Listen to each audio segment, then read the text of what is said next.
Hello there, AP World students. Let's learn all about how to write long essay questions, or LEQs. So first of all, how is this going to affect you on the AP test? Well, on the AP test, you're going to have 40 minutes to write one LEQ. It's a part of your epic amount of essays that you have to write for this AP test.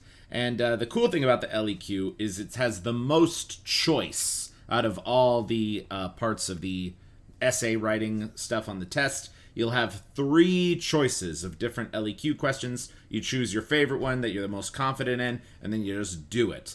Okay? And LEQ questions will always be about analyzing some sort of change or similarity across time and across cultures spanning more than 100 years. So it's going to have content from Unit 1 and content from Unit 5. And you've just got to talk about how things were kind of the same, how things were kind of different. That's the big part of LEQs.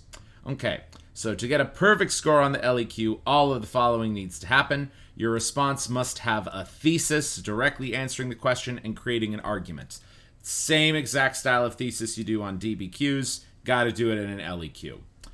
You got to start your essay with historical contextualization, and I've talked about that all the time with DBQs. So really your opening paragraph is going to look exactly the same for an LEQ or a DBQ. So that's pretty helpful. But then LEQs, even though they're called long essays, I would definitely expect them to be just content shorter than your average DBQ. Because your average DBQ will have 7 pieces of evidence. The LEQ only has to have a minimum of 4. But the difference here is the DBQ, you're actually reading and kind of copying and summarizing those 7 pieces of evidence that the College Board gives you. With an LEQ, you have to recall this evidence from your head. You have to bring it out. And I think the best pieces of specific evidence would be concepts that relate to the vocabulary words that I've taught you throughout the course of the year. So, if you can somehow recall all of the major events, the major world characters, the major changes that happened in society, and make each of those kind of like their own document, that's the winning strategy for an LEQ. And of course, just like the DBQ, your essay must connect and analyze your evidence according to your argument. So you can't just say some evidence and move on. You have to say the evidence and then have 1 or 2 sentences after that, connecting that evidence to the argument of your essay, connecting it to your thesis. And so I think I can confidently make this statement because I've read, I don't know how many LEQs by now, but I've read a bunch of the example LEQs that the College Board has given in past years and all the LEQs on the AP Classroom website, and there's only 3 different kinds of LEQs I've ever seen, but in a lot of ways these are all sort of the same too, okay? Because an LEQ is going to be phrased in a way where it's like, a great example of an LEQ is describe how slavery changed from the 1500s to the 1800s. And, well, you could say, like, well, slavery was being used in the Ottoman Empire. They had muktaba laws. They kind of treated slaves nice. And then when we get to colonial times, you're like, okay, slaves aren't really being treated that nice. It's actually, like, really, really terrible. So you're going to look at those 2 wild changes over different cultures and different time periods. But always make sure you remember to talk about the similarities. And continuity is kind of another way of saying similarity over time. So in that example I just brought up, you're going to have to say slavery was still people not having rights and people still being owned if they were in the Ottoman Empire or if they were in the New World. So a lot of students, I think, drop the ball on that. They just focus only on differences.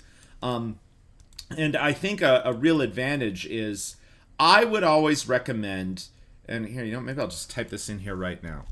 Mr. Brown recommends a 4-paragraph essay. Okay, you've got your DBQ style intro, and then you have 2 body paragraphs, and the body paragraphs I think can be pretty standard, where whatever these two words are, similarity, differences, cause, effect, continuity, change, those are the two body paragraphs. Okay, so you have one body paragraph all about change, or paragraph about continuity, and then one paragraph about change, and then your final paragraph is your conclusion, but same rule as the DBQ, can be one sentence long. Just rephrase your thesis. Okay, this is Mr. Brown's recommendation for how to tackle LEQs. I think this is a winning strategy right here. Cool. So, yeah, you are encouraged to see the event through multiple perspectives, provide a counter argument if possible. I know that that's a way to get like a true perfect score. And the counter argument, maybe if you're a really bold student, you do have a third body paragraph that's just a counter argument, but you can probably fit some counter argument stuff into your body paragraphs. An example of that could be something like this. Like the question says, describe how slavery persisted as a practice between 1400 through 1800.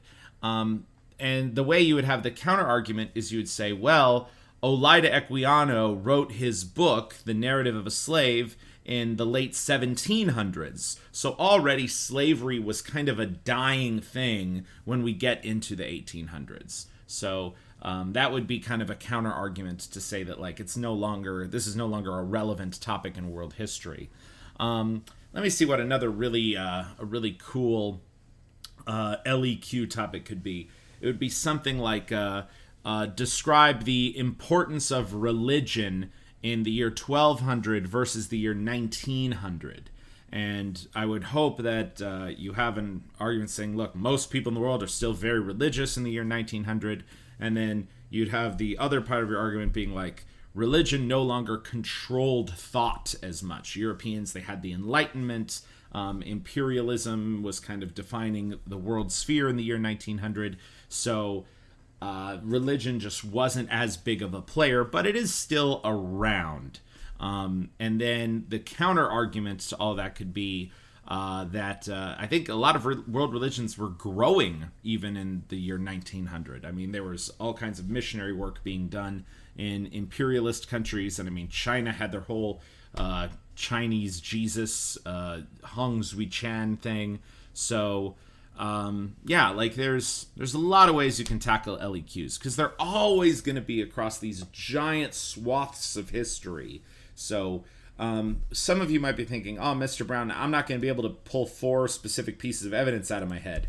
When we're talking about 300 years of history, all the stuff I've covered in this class, I pray that you kids can have 4 pieces of evidence to support whatever theme the College Board is asking of you.